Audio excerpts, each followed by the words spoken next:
Hello guys, welcome back to another video. 15 days video চ্যালেঞ্জের এটাই হচ্ছে লাস্ট ভিডিও। তো আজকে প্রচুর গরমের মধ্যেও প্র্যাকটিস করছি। আজকে চেষ্টা করেছিলাম তাড়াতাড়ি প্র্যাকটিস করা শুরু করতে, কিন্তু অনেক দেরি হয়ে গেছে, যার জন্য গলদঘর্ম অবস্থা। তো আজকে প্র্যাকটিস করছি টি ব্রেক, সেই একই জিনিস, টি ব্রেক এবং জাম্পিং। তো টি ব্রেক হচ্ছে বলেছিলাম স্কেটিংয়ের প্রধান ব্রেক। এছাড়াও আছে রাউন্ড ব্রেক। রাউন্ড ব্রেক অতটা কার্যকরী নয় হাই স্পিডের ক্ষেত্রে।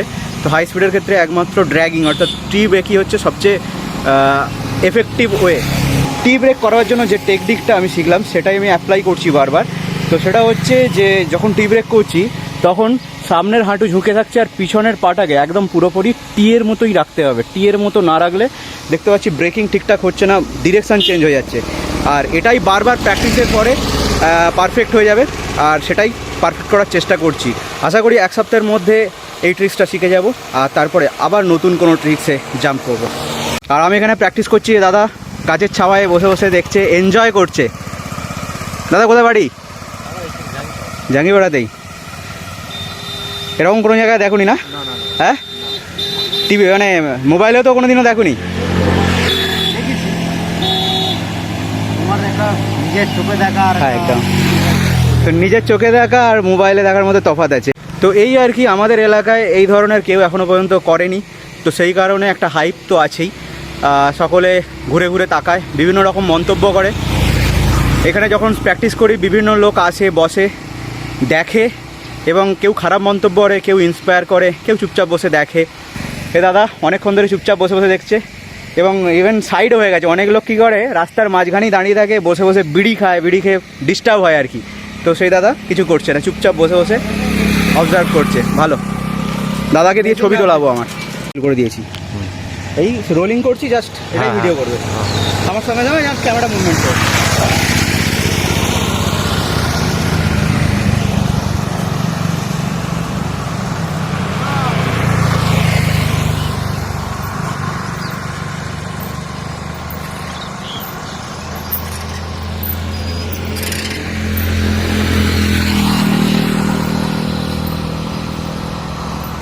সকালবেলা স্কেটিং থেকে ফেরার পরে ভিডিও করতেই ভুলে গেছি।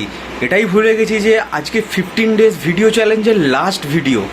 এখন রাত্রি 9টা বাজে, আর সেজন্য ক্যামেরাটা আবার তুলে নিলাম। কি বলবো, বলার তো কিছু নেই। একটা পার্সেল এসেছে, সেই পার্সেলটা তোমাদেরকে খুলে দেখাবো, যেটা গতকাল এসেছে, এখনও পর্যন্ত খোলা হয়নি। আর জাস্ট এইমাত্র কাজ থেকে ফেরার পরেই এবারে আমার পেন্টিং হবে। তো কি পেন্টিং হবে একটুখানি ওয়েট করো, তাহলেই দেখতে পাবে। এই যে পেন্টিং হচ্ছে, আমারও হবে, ছাড়বে না, মানে করতেই হবে এরকম ব্যাপার।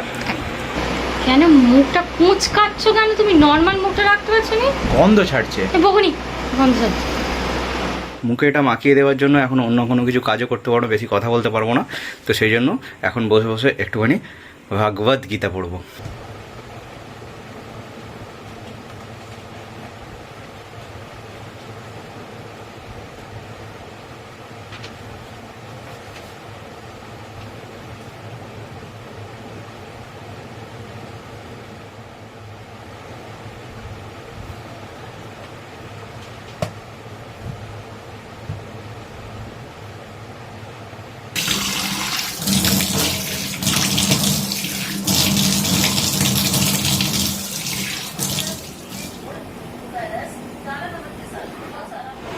আজকে গীতায় একটা সুন্দর কথা বললাম, এটা হচ্ছে মানুষের সবচেয়ে শ্রেষ্ঠ যে গুণটা সেটা হচ্ছে কথা। তো কথার মাধ্যমেই কোনো মানুষকে চেনা যায়। কোনো ধনী মানুষকে তার কথার মাধ্যমে কিছু বৈশিষ্ট্য আছে না, সেগুলো দিয়ে চেনা যায়। গরিব মানুষকে চেনা যায়, কোনো কেউ যদি রোগ হয়, কারো যদি রোগী হয় তাকেও চেনা যায়। জ্ঞানী মানুষকেও চেনা যায়, মূর্খ মানুষকেও চেনা যায়। একটা কোট প্যান্ট পরিহিত কোনো মানুষ যদি থাকে, সে যতক্ষণ না কথা বলছে সে যে বোকা, সেটা কখনোই বোঝা সম্ভব নয়। ভগবদ্গীতায় এই মাত্র দুটো জিনিস আমি শিখলাম। সেটা হচ্ছে কোনো মানুষকে চেনার উপায় তার কথার মাধ্যমে। কোনো মানুষ যেমন কথা বলবে, কথার মাধ্যমে তার চারিত্রিক বৈশিষ্ট্যটা ফুটে ওঠে। যেমন কোনো মানুষ যদি জ্ঞানী হয়, তার কথার মাধ্যমে বোঝা যায় এই মানুষটা জ্ঞানী। কোনো কোট প্যান্ট পরিহিত কোনো লোক খুব ধনী ব্যক্তি, তার কথার মাধ্যমেই তাকে চেনা যায় সেই লোকটা ধনী হলো, কতটা বোকা বা কতটা জ্ঞানী। কথাই হচ্ছে মানুষের আসল পরিচয়। সুতরাং কথা, এই যে বাচন ভঙ্গি বা বচন, এটাকেই কন্ট্রোল করে অর্থাৎ পরিমার্জিতভাবে বলা উচিত কোনো মানুষের।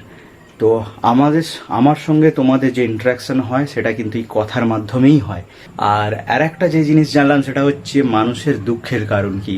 মানুষের দুঃখের একটাই কারণ, সেটা হচ্ছে মানুষ যে কাজটা করছে তার যে ফল ভোগ, সেই ফল ভোগ করার যে আকাঙ্ক্ষাটা থাকে, সেই আকাঙ্ক্ষাটা যখন তার পূরণ হয় না বা যখন সেই ফল ভোগের চিন্তা করে সেটা পূরণ হয় না, তখনই মানুষ কিন্তু দুঃখ পায়। অর্থাৎ কর্ম করে যাবে, অর্থাৎ কর্ম করার পরে সে ফলের চিন্তা করে, আর সেই ফলের কথা ভেবেই অ্যাকচুয়ালি দুঃখ হয়। এটা শর্ট কথায় বললাম, ডিটেলসে পড়তে গেলে তোমাদেরকেও কিন্তু ভগবদ গীতা পড়তে হবে। আর আজকে দেখতে দেখতে তো 15 ডেজ ভিডিও চ্যালেঞ্জের একদম লাস্ট ভিডিওতে চলে এসেছি। তো মনের মধ্যে একটা সাকসেসের আলাদা একটা, কি বলবো, এটা ভাষায় প্রকাশ করতে পারছি না। তো অ্যাট লাস্ট যে 15 ডেজ ভিডিও চ্যালেঞ্জ ধীরে ধীরে কমপ্লিট করতে পেরেছি, এটা আমার কাছে একটা বড় পাওয়া। তো ইন ফিউচার আবার আমি চ্যালেঞ্জ নেবো। এই চ্যালেঞ্জটা করার পরে আমার মনের মধ্যে একটা আলাদা জোশ বেড়ে গেছে বলা যেতে পারে। তো 15 ডেজ ভিডিও চ্যালেঞ্জ আজকে কমপ্লিট হলো, আর এটা থেকে তো আমি একটা শিক্ষা পেলামই। আর চেষ্টা করেছি 15 ডেজ ভিডিও চ্যালেঞ্জের মধ্যে যে ভিডিওগুলো আমি আপলোড করেছি সেগুলো থেকে কিছু ভ্যালু ক্রিয়েট করার, যেগুলো তোমাদের লাইফে হয়তো কিছু কাজে লাগতেও পারে আর নাও লাগতে পারে। যদি তোমাদের এই ভিডিওগুলোর কোনো জায়গায় লাইফে কোনো একটা জায়গায় ভ্যালু ক্রিয়েট করে থাকে, তাহলে অবশ্যই চ্যানেলটাকে সাবস্ক্রাইব করে দিও। আমি বিশেষত এই চ্যানেলটাকে কোনো জায়গায় প্রমোট করি না, সেই জন্য তোমরা দেখলে, এই চ্যানেলের ভিউ দেখলে তোমরা বুঝতে পারবে যে চ্যানেলটার গ্রোথ কীরকম হচ্ছে। খুব একটা যে আশানুরূপ হচ্ছে সেরকম কিছু না, তবুও চেষ্টা করছি ভালোভাবে কন্টেন্ট ক্রিয়েট করার। তো এবারে এটা কাটার পালা। তো 15 ডেজ ভিডিও চ্যালেঞ্জের ফাইনাল ভিডিও তো কমপ্লিট। তো এবারে আমি বলা যেতে পারে আমি সাকসেস অ্যাচিভ করেছি। তো সাকসেস আমি অ্যাচিভ করলাম।